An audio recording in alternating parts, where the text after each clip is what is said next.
Alam mo ba na may isang nilalang na tahimik lang sa isang sulok, maliit, mabagal, at tila walang kakaiba.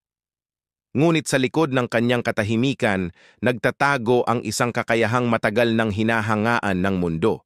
Ito ang silkworm, ang uod ng seda.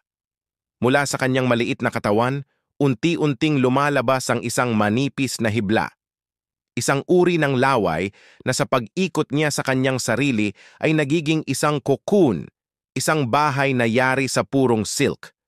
At ang laway na iyon, kapag pinroseso at inipon, ay nagiging seda, isang tela na kilala sa buong mundo sa kanyang kinang, kinis at marangyang anyo. Isipin mo, isang simpleng uod, kayang gumawa ng tela na isinusuot ng mga hari at reyna. Ganyan kamangha-mangha ang kalikasan. Kahit sa pinakamaliit na nilalang, may taglay na hiwaga